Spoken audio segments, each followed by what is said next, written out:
I.Eat.Games, yeah. What's up, Tarnished? Mark here, and we are taking on Godrick the Grafted. And this is a really fun fight. But let me bring up the map, make sure we're all on the same page. There's the secluded cell, and kind of make our way through Stormveil Castle. Stormveil Shack, that is actually where you pick up the jellyfish ashes. If you don't have them, we're going to use them in this fight. Let's go over a couple things before we get started. In this video, I'm a level 35 Vanguard. I'm using a longsword +5. I've removed the halberd, so I have a faster roll. I have a medium load.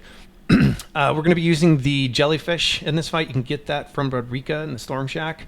If you don't know how to summon, you can get the Spirit Bell from Rena. She is over at the Church of Ella. You probably already have that.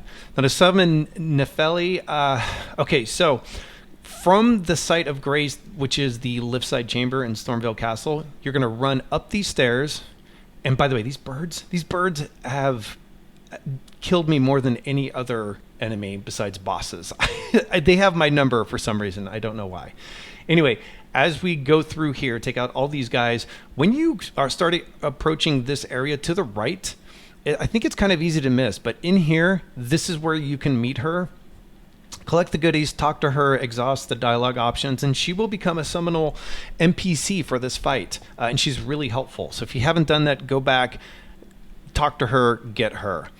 Now, with this fight, we're going to have patience because we're going to get 1 to 2 heavy hits. We're going to use R2 for that, and then we're going to back out, and we're going to take advantage of the NPCs. We're also going to take advantage of the terrain height. I'll show you what I mean by that.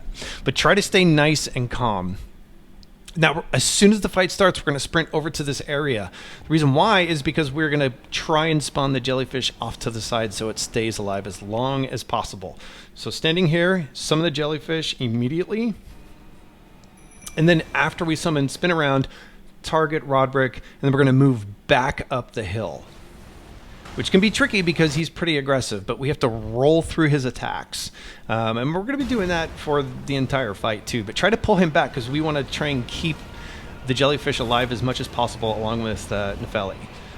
They're really helpful. Now, we're going to try and pull him up the hill, and having him below us makes it easy for us to jump over his attacks. The height really helps us, but we're going to land with an R2.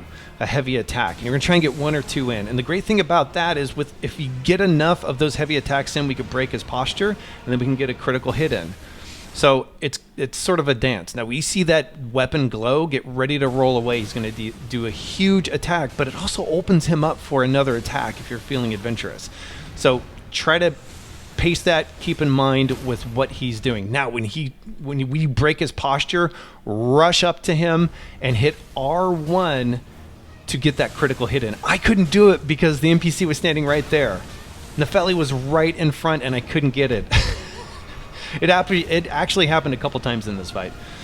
But nonetheless, that's fine. You could still get some hits in, and it's nice to take advantage of them. Now, when he's got that green mist, that means he has been poisoned by the jellyfish. So his health is slowly ticking down, which is great.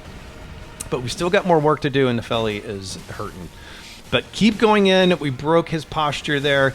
Couldn't get in there because the NPC was blocking him again.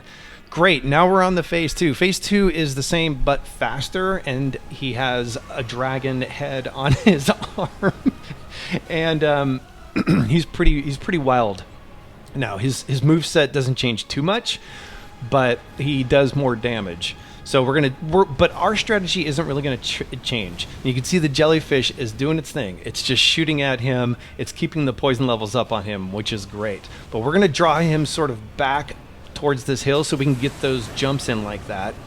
And then as soon as he starts swirling his axe around like that, give him space. Either run away or come back up the hill. Again, broke his posture. And again, I couldn't get there because of the NPC. When I fought him before, that actually did not happen at all. It's funny that it happened 3 times in this fight.